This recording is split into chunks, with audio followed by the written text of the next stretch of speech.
The million dollar question is, can tonight be the return of Kawhi Leonard and Paul George? And, they play against the Charlotte Hornets tonight, a team they should beat. And honestly, either, whether Kawhi and PG play tonight, which I think, it's possible to see at least one of them, on the floor tonight. But, regardless of that, the Clippers have to play a lot better. They had a very poor outing the last time we saw them, which was against the Kings the other night. Kings beat them like 123-96 or something like that. That can't happen again, or that shouldn't happen no time soon. The Clippers still have a better team than that.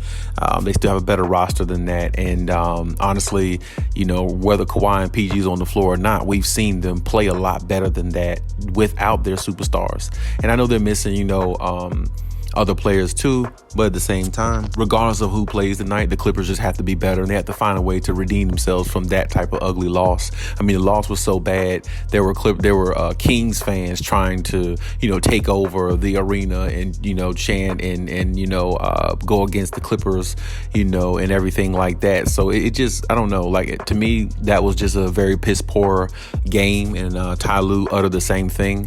And regardless of whether Kawhi and PG is there or not, as I said, this team has so much depth and so much resources that other teams don't have. You can't find yourself losing by 27 points to a team like the Kings. The Kings are very good, don't get me wrong.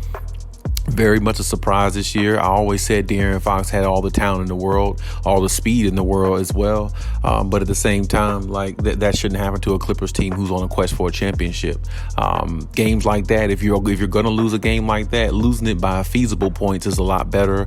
Lose by 10, 12 points, give or take, something like that. But don't get blown off the floor like that in a situation where, you have the upper hand, because I still think the Clippers as a team, even without, some of their main players, they can beat a team like the Kings. Or, like I said, they can make the loss a little bit more respectable. So either way, I feel like the Clippers should come out against the Charlotte Hornets tonight and rectify what happened by, beating down a team that they can beat, beating down a team that, really, that they should win against. I always say you got to beat the teams you're supposed to beat. And in order to do that, you got to take care of business when they're on your schedule, and you have to do that and, move on to the next. So as far as Kawhi and PG, like I said, I hope that at least one of them plays tonight. Both of them are listed as questionable.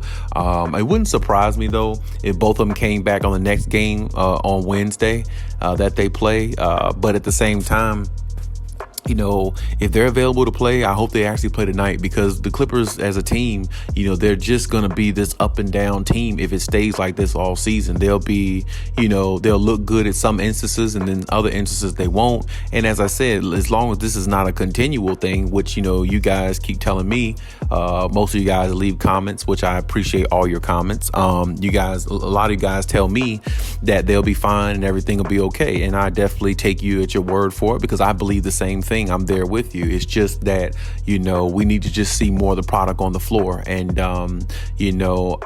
Kawhi with the ankle sprain, personally, I think I thought he would have been back by now, me personally. But like I said, maybe they're just being overly precautious with everything, just trying to make sure, he feels okay in every aspect, and make sure the ankle's not bothering, because he did come off the knee surgery. And I definitely understand that. But at the same time, I would like to see my guy on the floor, and I like to see, how the Clippers are going to fare and what they really would look like. As I said before, we can sit here and speculate all we want, but we really need to see how they look together. I'm saying? What strengths and weaknesses they have, because really with their team, to me, they shouldn't have no weaknesses for the most part, just about. But at the same time, we still need to see it and, critique it, so, we can make an analysis based upon what we see and figure out, what they need to improve as they go on. Because I don't care how deep a team is, I don't care how much talent a team has, there's always a weakness with every team, always. Because if it wasn't, then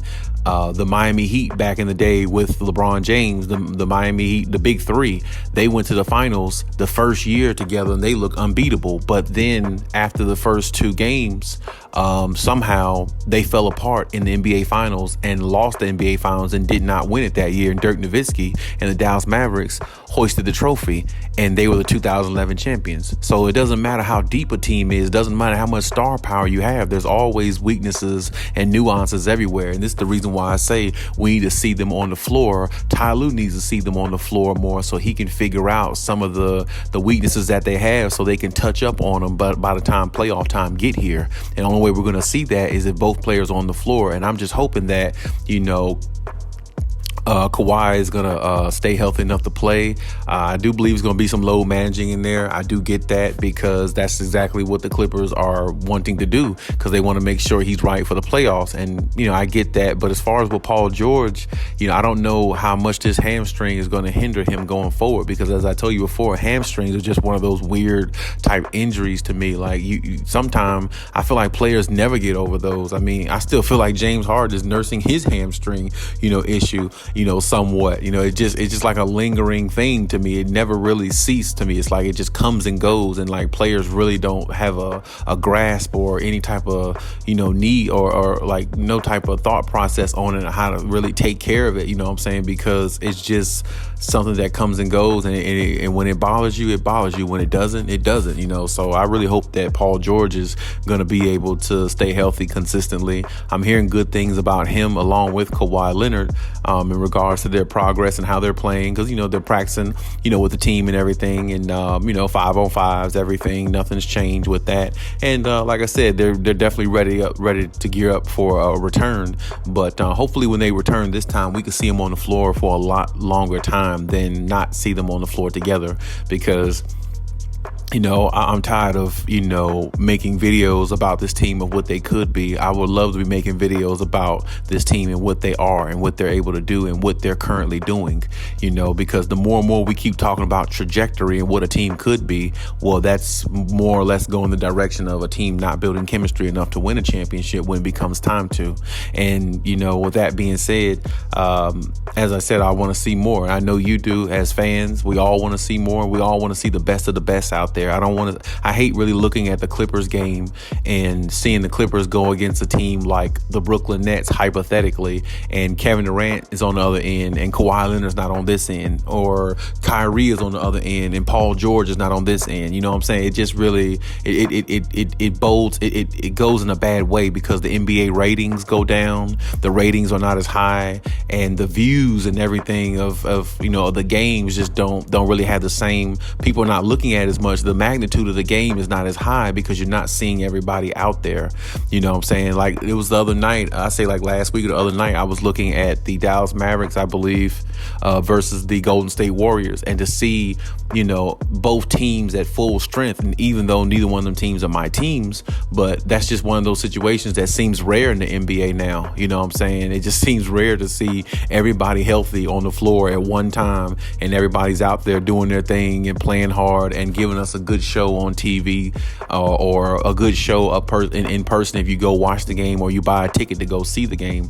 So, I mean, it's just little things like that goes a long way. And that's exactly what I would like to see the Clippers do, be healthy enough to go against these teams so we can really get a preview of what it'll look like if you have to face one of these teams in the playoffs. You know what I'm saying? I don't like I said, I don't want to see a Golden State Warriors game hypothetically against the Clippers like I did without, Kawhi and PG or something like that, because it doesn't have the same effect. You see what I'm saying? So we definitely need to see more, and definitely, hopefully when both of these players, Kawhi and PG, come back, hopefully we'll get more what we want and see them throughout the season and critique them and kind of go from there. But hey, that's my take on everything. Leave any comments in the comment section. Check out my other videos if you haven't. Also, please like, subscribe if you haven't done that as well. And hey, till next time.